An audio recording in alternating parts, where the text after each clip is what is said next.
the Hare slide. Now, in this case, the text isn't exactly aligned with the eyes, but it's aligned in such a way that, although again, we're not conscious of it, but the eyes and the text sort of go together. So it sort of flows naturally.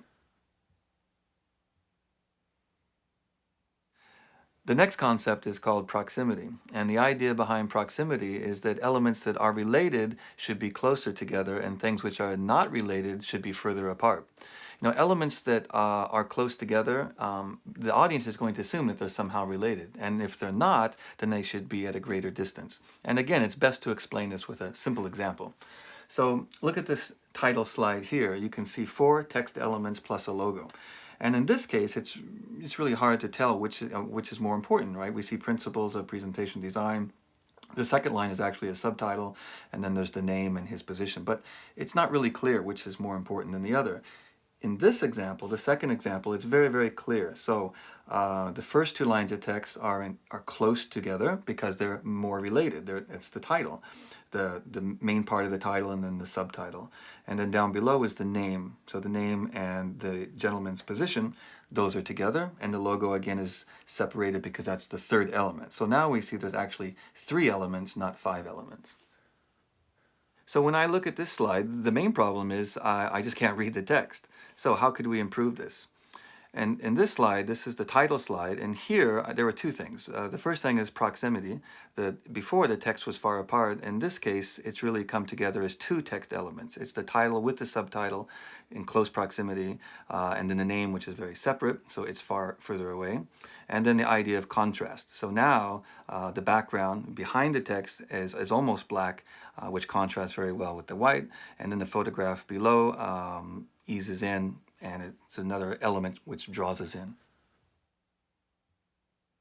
So remember, these design concepts are not hard and fast rules. They're simply guides, and not every concept will apply to every slide or every visual.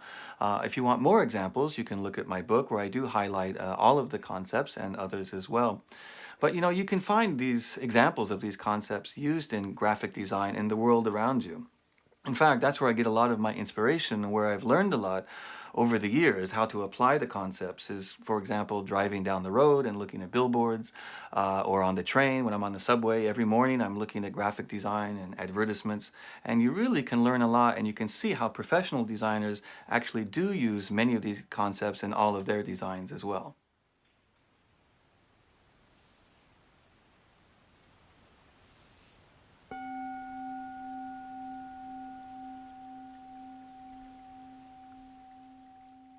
Okay, so we've looked at preparation and design, and now it's time to move to the delivery stage. Now, we've done a lot of work in the preparation and design, and it takes a lot of time. But in the delivery stage, this is where we put it all together and where we actually perform and present to our audience. And the key tenet running through the delivery stage is one of naturalness. And when I think of naturalness, I have to go back to Steve Jobs again, the master presenter. And this also brings up the issue of rehearsal. People always ask me about this. Does Steve Jobs rehearse a lot to look so natural on stage? And as a matter of fact, there is quite a bit of rehearsal that goes into his presentations. But there are different feelings about this. For some people, they feel that if they rehearse too much, then they'll lose that degree of naturalness. So it depends on your case. Each case is different. In my case, I do rehearse, and the more that I rehearse, then I'm able to be very natural in front of an audience. Because like any master, such as the master swordsman or the master artist in any field, the master has already got the technique down. So they don't have to think about the next step. They don't have to worry about technique. In fact, they don't even worry about winning or losing. At that moment, you begin to think about winning or losing, or how am I doing? That's the moment that you begin to fail, actually. So presentation is an art form in a sense, and it's the art of telling a story. And if you're going to tell a story, you have to make a connection. And if you're worried about technique, you can't make a connection. You have to be right here, right now, in this moment, and that's something the master presenter does really well.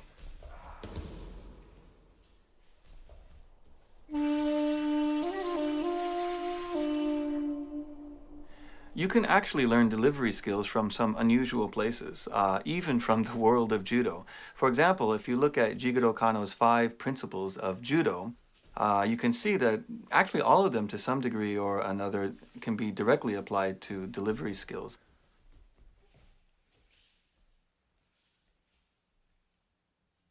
So all five of these can apply to our world of delivering a presentation, but it's two of them in particular that I think have direct relevance. The first one, which is carefully observe yourself and your situation.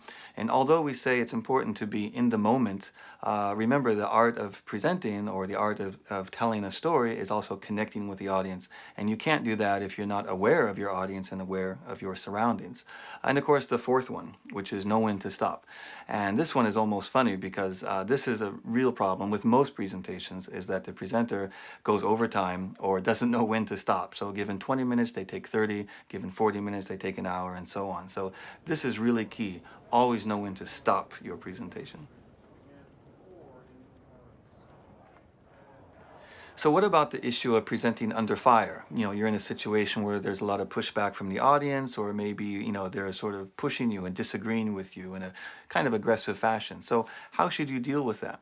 Well, once again, we can sort of take something from the world of judo. Jigoro Kano had this to say about dealing with an opponent. Victory, he says, over the opponent is achieved by giving way to the strength of the opponent, adapting to it, and taking advantage of it, turning it in the end to your own advantage. Well, you might be saying, what does this have to do with actual presentations, though, when I'm dealing with, presenting under fire or dealing with someone who's quite aggressive? And for me, what this means is that we should always keep to the high ground and never ourselves become emotional, and remain always gracious and courteous and polite, and simply deal with the question at hand. And when we do that, when we keep to the higher ground, we're able to simply deal with the situation and then move on to the next question.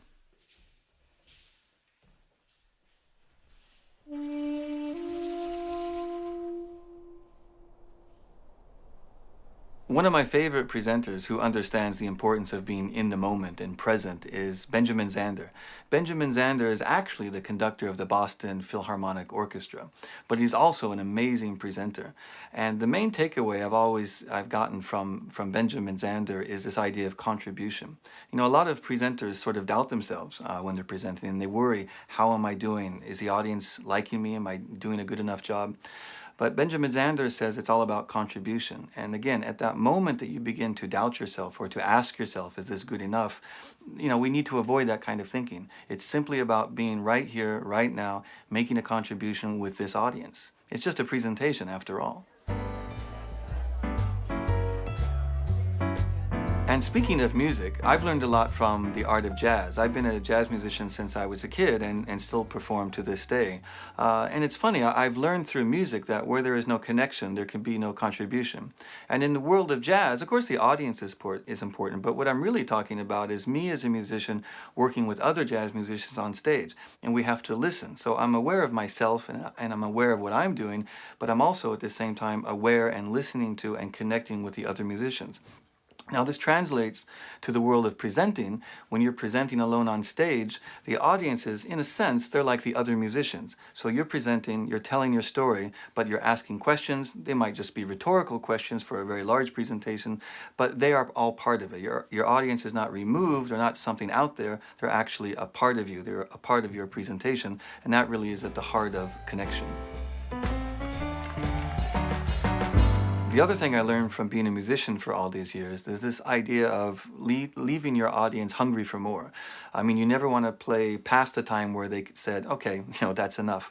But think about this if you apply the idea to meetings and presentations. So if someone gives you 20 minutes to make a presentation, take 18 minutes or 19 minutes, but never go over. Or if you have an hour, take 55 minutes. In the history of presentations or meetings, I don't think anyone's ever complained if the meeting was a little bit short.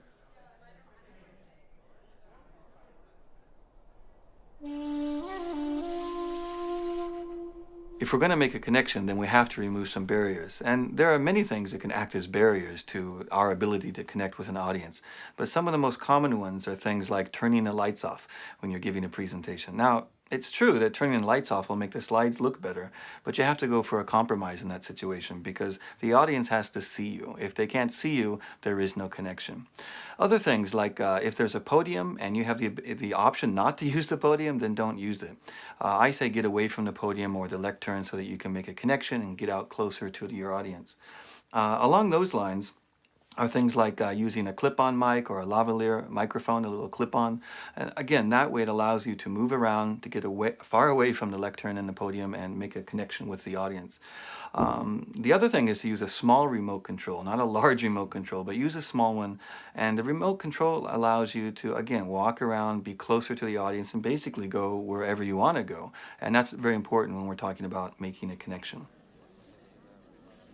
With delivery, remember that the key tenet running throughout is naturalness, right? Naturalness is the goal. And we do that by being in the moment. And if we're in the moment, then we're better able to make a connection and engage our audience. And remember, without connection, there can be no contribution and no one is going to get our story.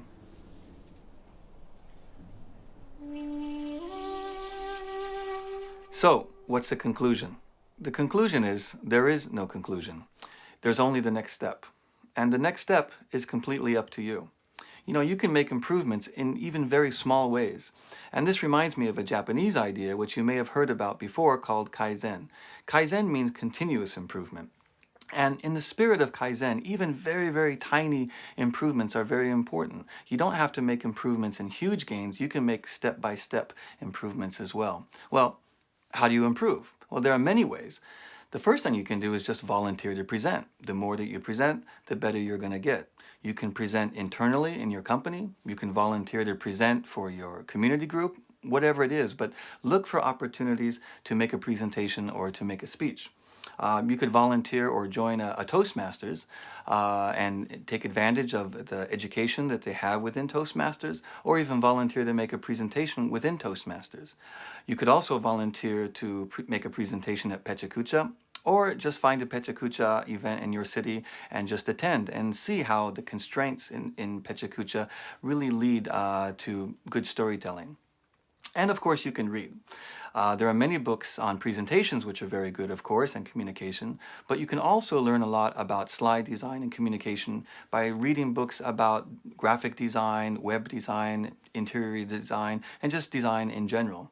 And of course you can also learn a lot by reading the book Presentation Zen and following my thoughts and discoveries on the Presentation Zen blog. But remember, in the end, it's all up to you. 頑張ってください.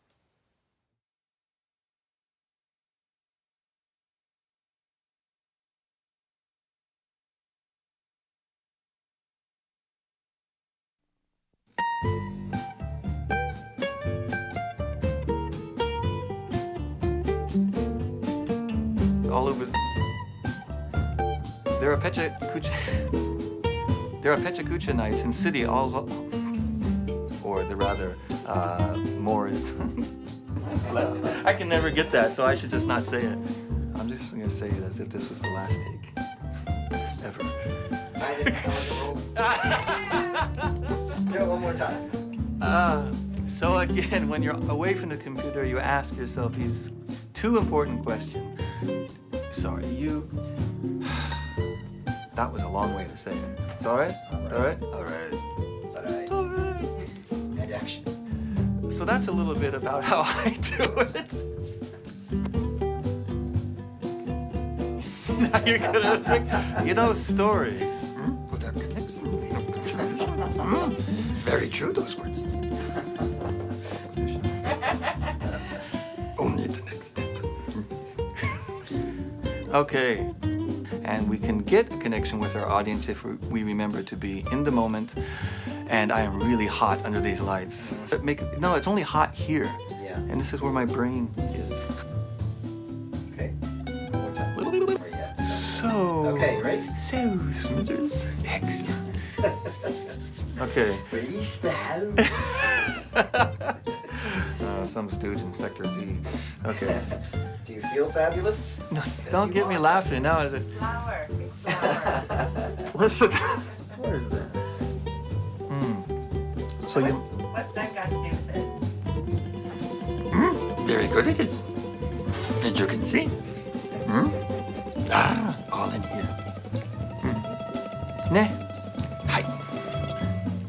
Don't include that.